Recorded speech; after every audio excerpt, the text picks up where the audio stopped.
Hello friend, जय भीम, नमो बुद्धाय। आप लोग कैसे हैं? आशा करता हूँ कि आप अच्छे होंगे। आज का हमारा ब्लॉग देखिए।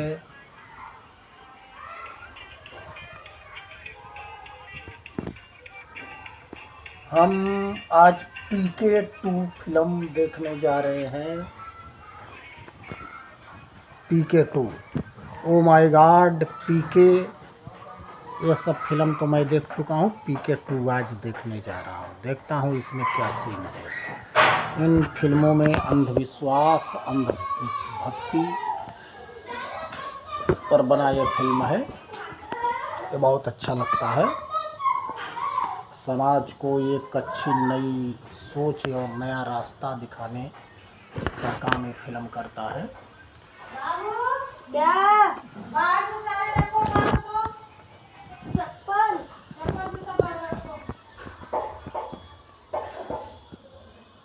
शाम को लगभग 7:30 बजने वाले हैं।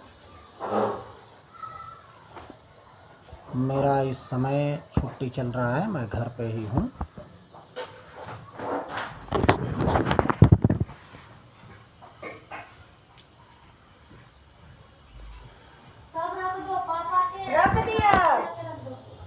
ये मेरा छोटा बच्चा है। बड़ा बच्चा गया है अपने बुआ के रूम पर सोने। इनकी मम्मी अभी बर्तन मांज रही है।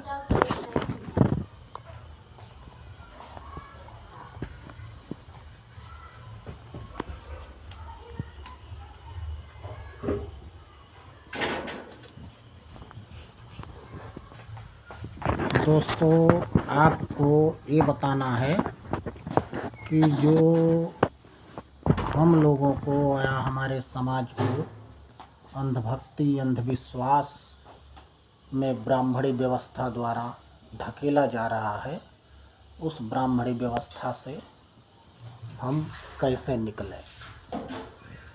तो लोगों को इसके बारे में बताना होगा, तर्क के माध्यम से समझाना होगा, तभी उनके समझ में आएगा। ऐसे तो लोगों के समझ में आता नहीं है। आज हम शुरू करते हैं गणेश, जिनको गणपति के नाम से जाना जाता है। गजानन लोग कहते हैं।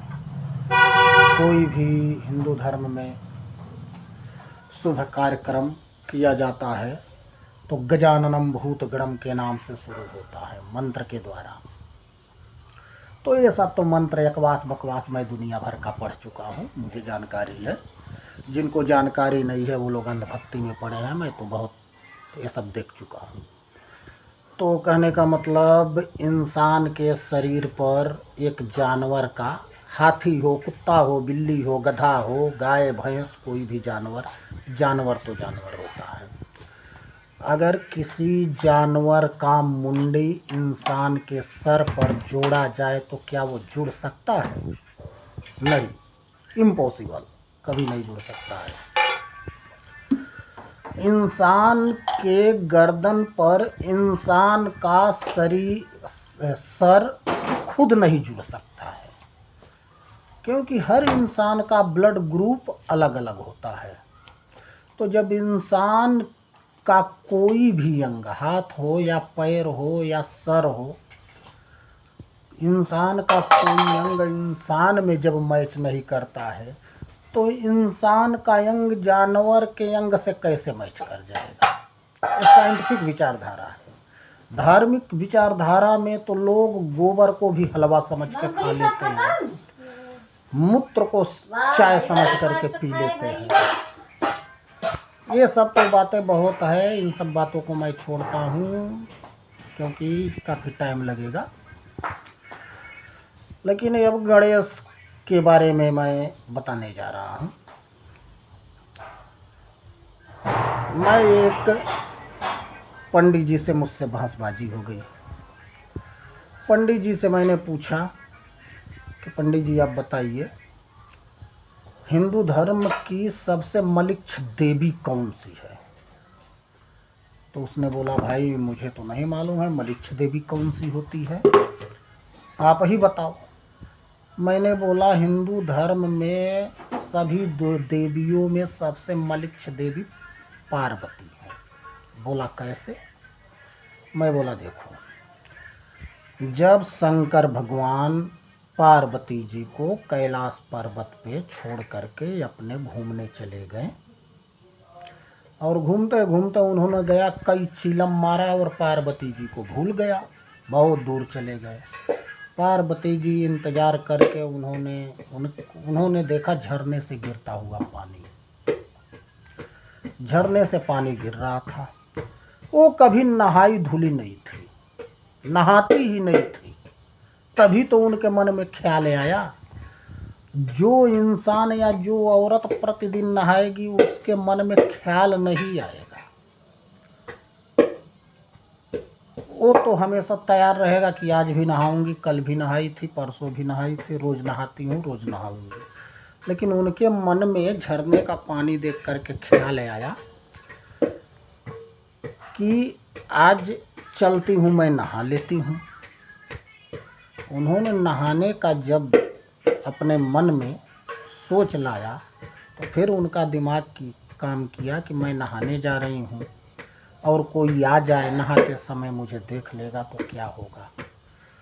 उन्होंने क्या किया, अपने शरीर का सारा मैल रगड़ रगड़ के निकाला और उसका एक बालक बना दिया, लड़का।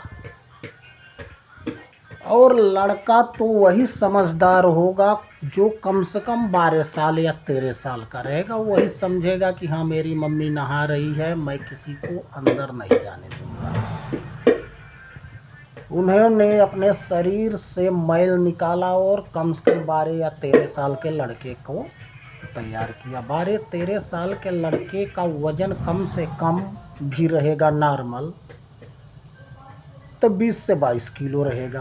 यानी उन्होंने 20 से 22 किलो मैल अपने शरीर से निकाला, लड़के का नाम भी बताओ, और लड़का बनाया, जिस लड़के का नाम रखा गणेश।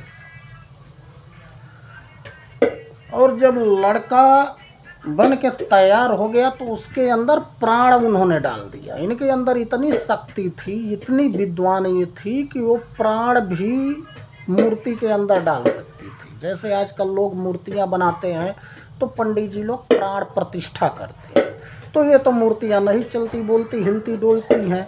लेकिन जो पार्वती जी ने अपने मैल के द्वारा मूर्ति बनाई थी गणेश नामक बालक का, उसमें प्राण प्रतिष्ठा कर दी और वो चलने फिरने बोलने लगा, उसमें जान आ गया। सोचिए। फिर उन्होंने टाटी बेरहा लगा दिया चारों तरफ से और बोला कि तुम इस गेट पे खड़ा रहो, कोई अगर अंदर आएगा तो उसको अंदर मत आने देना, बोल देना कि मेरी मम्मी नहा रही है, अभी अंदर आप नहीं जा सकते। और उसको एक दरवान के या चौकीदार के तौर पे गेट पे खड़ा कर दिया और अपने जा कर के झरने के पानी से नहाने लगी। इतने में शंकर जी का नशा टूटा होगा। उनको ख्याल आया कि ओ मैं तो पार्वती से कह के आ रहा हूँ कि अभी आ रहा हूँ, इतना टाइम हो गया। उन्होंने दौड़ते हुए हांफते डांटते आया तो देखा कि भाई यहाँ गेट लगा है, चारों तरफ से बाउंड्री है टाटी बेरहा का, और जिस रास्ते से मुझे अंदर जाना है वहाँ तो एक बालक खड़ा है लठ लेकर के। उन्होंने अंदर जाने का प्रयास किया, बालक ने उसको रोक दिया, बोला तुम अंदर नहीं जा सकते, मेरी मम्मी नहा रही है। वो न तो अपने बाप को पहचान सका, न तो बाप अपने लड़के को पहचान सका। बताइए, जो त्रिलोकीनाथ हैं, 3 लाख लोक के मालिक, वो अपने बच्चे को नहीं पहचान पाए। ऐसी कहानियाँ तो हर भगवान में हैं। हनुमान अपने बेटे मकरध्वज को नहीं पहचान पाए, राम अपने बेटे लव कुश को नहीं पहचान पाए, शंकर अपने बेटे गणेश को नहीं पहचान पाए। तो आप लोग सोचिए, जो भगवान है वो अपने परिवार को नहीं पहचान पा रहे, अपने बच्चों को नहीं पहचान पा रहे हैं, तो हमको और आपको क्या पहचानेंगे। ये सब एक अंधविश्वास है और मन ग्रंथ कहानियाँ हैं। तो बालक ने जिद कर दिया कि मैं अंदर नहीं जाने दूंगा, मेरी मम्मी नहा रही है। इधर शंकर भगवान भी अपने जिद पे आ गए और त्रिशूल उठा करके गुस्से में उन्होंने बालक का वध कर दिया, यानी उसके गर्दन पे मारा त्रिशूल से, उनका गर्दन कट के अलग हो गया। उसके बाद वो अंदर घुस गए। पार्वती ने देखा तो उसने मन में विचार किया कि हाँ, मेरा बेटा दरवाजे पर रखवारी कर रहा है, ये कैसे अंदर आ गए। उन्होंने बोला कि कैसे तुम अंदर आ गए। उन्होंने बताया कि एक बालक था और वो मुझे अंदर आने नहीं दे रहा था और आपको मम्मी बता रहा था, मैंने उसका मारा, उससे मुझसे लड़ाई हो गया, मैंने उसको मारा त्रिशूल से और उसका गर्दन अलग हो गया। अब पार्वती जी रोने बिलखने लगी। अब ये सोचिए, जो औरत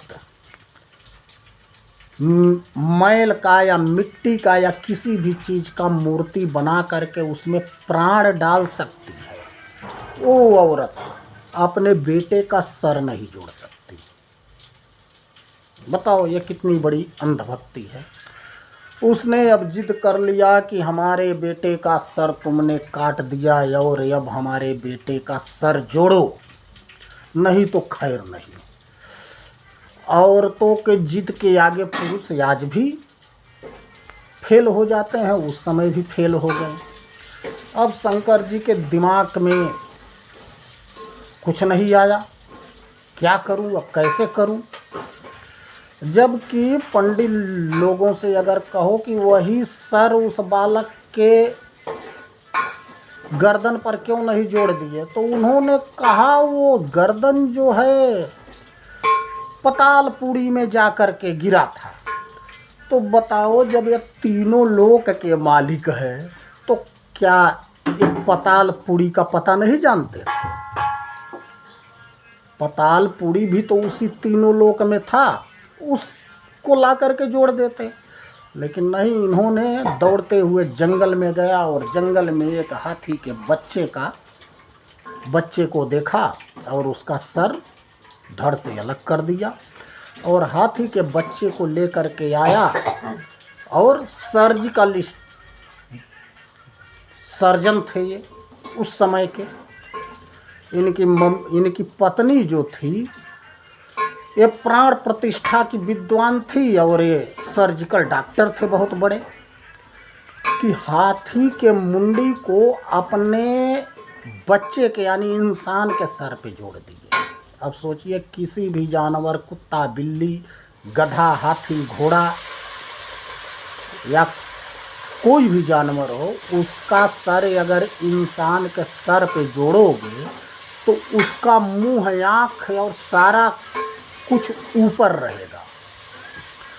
लेकिन उन्होंने उस हाथी के गर्दन के पीछे वाला जो हिस्सा था उसको सर्जिकल सिस्टम से बंद कर दिए और दूसरा कनेक्शन नीचे काट दिए और उसको ला करके सीधा फिट किए हैं कि आँख, मुंह और सूंड एकदम सामने हो। बताओ, आजकल के डॉक्टरों को अमेरिका, जापान, रूस, फ्रांस, चीन टेक्नोलॉजी या मेडिकल साइंस में इतना आगे है, लेकिन वो भी इंसान का अंग इंसान को नहीं जोड़ सकता।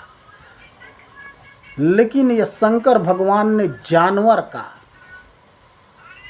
सर इंसान के गर्दन में जोड़ दिया। वो भी कैसे? जो नस इसमें मिलना चाहिए उस नस को बंद कर दिया, जो नस इसमें नहीं मिलना चाहिए दूसरा नस का कनेक्शन कर दिया नीचे से और सीधा जोड़ दिया। अगर उसी साइड से जोड़ते तो ये उनका सूंड और मुख ऊपर मुँह रहता, सामने नहीं रहता। और ऐसा सिस्टम अगर होता तो मेडिकल साइंस में भारत नंबर 1 पे चलता। लोग विदेश से, अमेरिका, जापान, रूस, फ्रांस, चीन और अन्य देशों से इंडिया में मेडिकल साइंस की पढ़ाई करने आते हैं।